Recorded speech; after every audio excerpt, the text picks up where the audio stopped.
Hello everyone. Before we start, make sure to like and subscribe to the channel and leave a comment with where you're from and what time you're watching. That way, YouTube will keep showing you stories just like this one. The photo was black and white, but the horror in it bled through the grain. A wedding portrait taken in the hills of West Virginia sometime around 1913. A young man, tall, rigid, with sunken eyes, and a hand resting delicately on the shoulder of a woman, his bride. She looked nearly identical to him. Same hollow stare, same sharp jawline, same blood. Locals whispered her name only behind closed doors. What started as a curiosity at the county archive became a descent into a story no one wanted me to find. The pastor who officiated that wedding never signed another certificate again. The marriage license had been filed, then redacted, and their house, left to rot in the woods, still sits there, with everything inside, as if they vanished mid-meal and never returned. This isn't a legend, it's not a campfire story, it's not even rare if you know where to look. This is the true account of an inbred marriage between a brother and sister, sanctioned by isolation, secrecy, and something far darker than mere ignorance. What you're about to hear has been pieced together from forgotten journals, censored court records, and a family Bible that should have been burned. You may think you know how far the human mind can stretch when it's desperate for connection, or how twisted love can become when it grows unchecked in the shadows. But this is something else entirely. A story not just of two people, but of a bloodline folding inward on itself, not once, not twice, but over generations, until birth defects became normal, until madness became tradition, until taking your sister's hand was no longer seen as a sin, but as a duty. This is the story of Silas and June Carpenter, and it begins in a valley the maps forgot. There's a place deep in the Appalachian mountains where sunlight fades early and the roads twist like veins through the hills. It doesn't appear on modern GPS systems. You won't find signs pointing toward it, and if you ask about it in nearby towns, most will pretend they don't understand what you're talking about. But if you keep pushing, if you show them the old map and mention the name Carpenter, you'll see the change in their eyes. That subtle flicker of recognition and fear. This valley, once known as Briar Glen, was founded in the late 1700s by a single family, the Carpenters. They were English immigrants, fiercely religious, fiercely private, and fiercely determined to never rely on outsiders. They built their homesteads with their own hands, grew their own food, and taught their own children. What began as self-reliance slowly morphed into something darker, a kind of tribal loyalty that forbade marriage outside the bloodline. For decades they married cousins, then closer cousins, then siblings. Over time, Briar Glen became its own echo chamber, sealed off by geography and pride. By the 1850s, birth records had become riddled with missing names. It wasn't just that they didn't record the fathers, it's that sometimes the fathers and brothers were one and the same. By the time Silas Carpenter was born in 1889, the valley was already rotting from the inside. Children were being born with skeletal deformities. The family tree had become a closed loop. Outsiders who dared to enter the glen, surveyors, teachers, missionaries, rarely returned. Those who did spoke of strange customs, quiet stares, and children with faces too similar to be unrelated. Silas's mother gave birth to 6 children, all with different fathers, all with the same last name. And though no one will say it outright, every record, every journal, every whisper suggests that she called her own bro. There were no flowers, no music, no white dress. The wedding of Silas and June Carpenter wasn't a celebration, it was a rite, a ritual passed down like a disease. It happened in the fall of 1913, as the leaves turned to blood and rust, and the air thickened with the scent of wood smoke and something else, something harder to name. June was 17. Silas, 24, their family gathered beneath the sprawling branches of the old oak, a tree that had witnessed every carpenter union for 4 generations. The bark had names carved into it, initials that formed twisted lineages, brother to sister, uncle to niece. The valley didn't mark time the way the rest of the world did. For them, this was how things had always been. A pastor was brought in from a town 40 miles away. His name was Reverend Claiborne, and he had no idea what he was walking into. He arrived on horseback, guided by a mute boy with glassy eyes and a crooked spine. When he saw the couple standing beneath the oak, he hesitated. His hands trembled when he opened the Bible. He would later write, in a private letter never meant to be read, "Their faces were mirrors. It was like marrying two halves of the same soul. I wanted to leave, I wanted to scream, but they looked at me with such stillness, like they'd already buried whatever humanity they once had." The ceremony was short. No vows, just a reading from Genesis, the story of Adam and Eve. No rings, just a binding of hands with braided rope made from the hair of ancestors. Afterward, the family feasted. Wild game, preserved fruit, whiskey distilled in secret stills.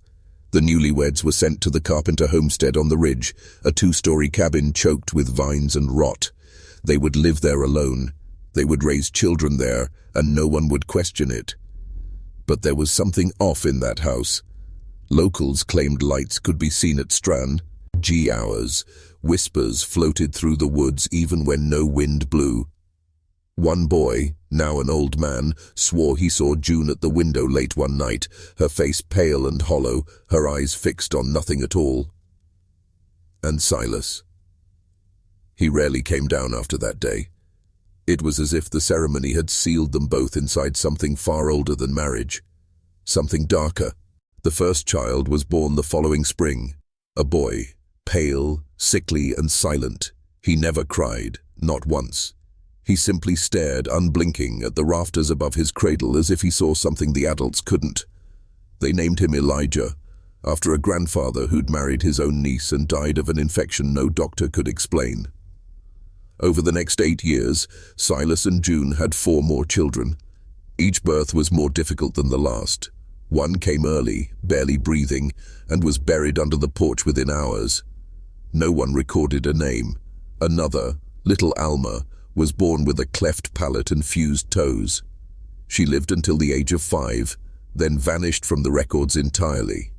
Only Elijah and the youngest, Ruth, survived into adolescence. But survived is a generous term. Ruth couldn't speak, not due to shyness but because her vocal cords had never fully developed. Her fingers were webbed, her eyes too far apart. Children in nearby towns who happened to glimpse her by accident would go home in tears, whispering that they'd seen a ghost in the trees. Elijah, by contrast, was too aware. He watched people in silence, memorizing movements, gestures, expressions. One school teacher, who made the mistake of trying to educate him, wrote in her journal, "The boy doesn't blink. He mimics me exactly. I catch him doing the same things I do seconds after I've done them. It's like he's studying how to be human, but he doesn't quite understand what it means." Rumors spread that Elijah could find things, that he once led a hunter to a missing rifle buried under snow, that he could speak to crows, that he'd draw faces, dozens of them, in the dirt, always the same expression, vacant, twisted, eyes too close together. When asked who they were, he said one word: family. As the years dragged on, the Carpenter homestead fell deeper into decay. The walls sagged. Moss swallowed the arbors. It wasn't just the bodies that broke under the weight of inbreeding, it was the minds. By 1927, Silas Carpenter had stopped speaking entirely. Neighbors, if you could call them that, reported seeing him in the fields at dusk, standing perfectly still, covered in dirt, staring at the ground as if listening for something beneath it. One traveler passing through the valley claimed to have seen Silas at the edge of the woods, carving symbols into the bark of trees. When asked what they looked like, the man said, "Not words, not pictures, just wrong." June had changed too. She began keeping birds, hundreds of them, in cages that hung from the rafters of the homestead. Crows, sparrows, finches, all dead-eyed and restless. She spoke to them in a language no one could recognize. The floor of the cabin was slick with droppings and feathers, but she seemed at peace there, surrounded by chirps that sounded more like warnings than song. Inside the house, the walls were lined with old family portraits, all the faces blurred, too similar to tell apart. It was said that June spent hours tracing the eyes of each one, whispering names that didn't match the birth records.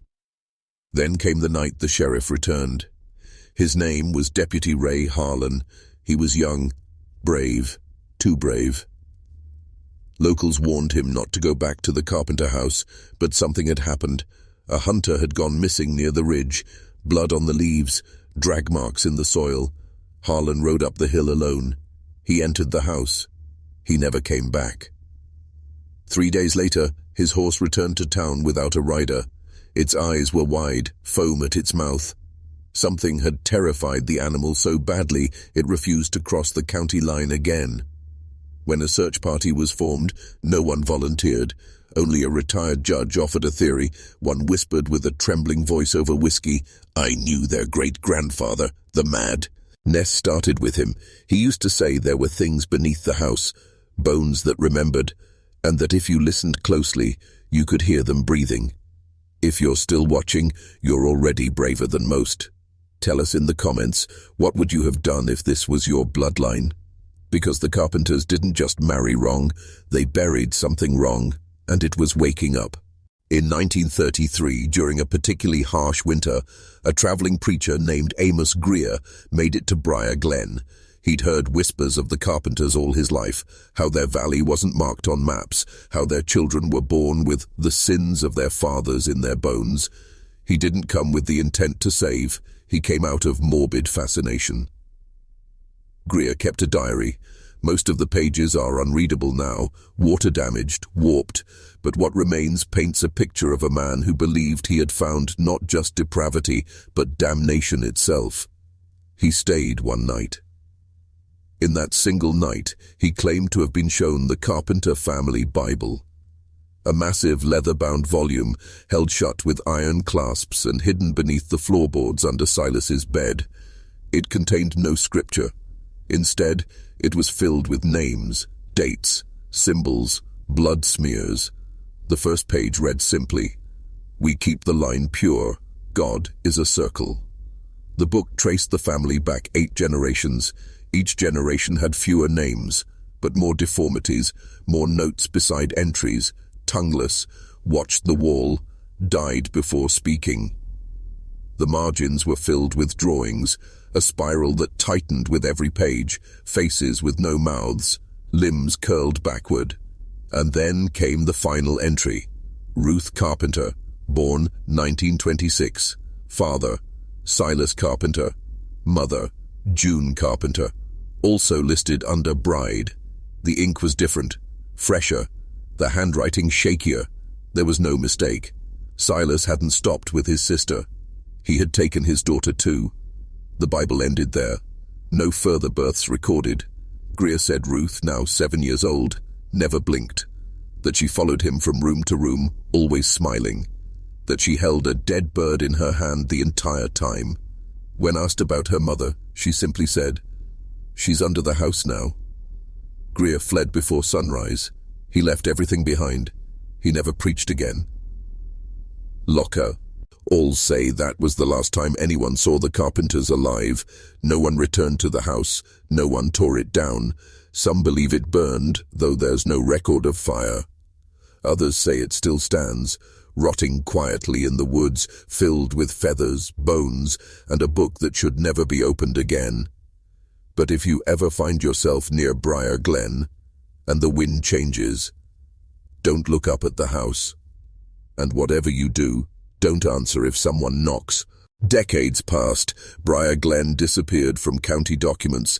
The roads in were blocked with brush and unofficial signage. Private property, no trespassing, and once crudely painted on a rusted sheet of metal, "Keep blood clean." The name Carpenter faded almost deliberately. Those who remembered them aged into silence. Newcomers dismissed it all as folklore, another backwoods ghost story. But some things don't die when you stop talking about them. They fester, quietly, patiently. In 1971, a group of college students from Charlottesville, Virginia, folklore majors, decided to find the valley. It was part of a senior thesis titled Myths of the Appalachian Mind. Only one returned. His name was Daniel Price. He wouldn't speak for weeks. When he did, his first words were, "It watches you breathe." He'd kept only one item from the trip, a torn photograph, black and white, of a house barely visible through thick trees. On the porch stood what looked like a little girl. The image was too blurred to be certain, but her mouth, it didn't look quite right. In the decades that followed, stories re-emerged. Campers lost in the woods claimed to hear birds singing in the dead of night, inside caves. Hikers swore they saw children, too pale, too still, watching from ridgelines. A man mapping the forest swore he saw symbols carved in concentric circles around a clearing, with bones hanging from the trees like ornaments. But no one could ever find the house. Until 2006. A demolition crew sent to clear an old logging path discovered a collapsing cabin hidden beneath ivy and rot. They didn't go inside. They didn't take photos. The crew leader, a man named Willis Craig, simply said, "You could feel it watching you, like the house wasn't abandoned, just waiting." The clearing was sealed, the path rerouted. Officially, nothing was found. But unofficially, something was left behind. A single object retrieved from beneath the floorboards.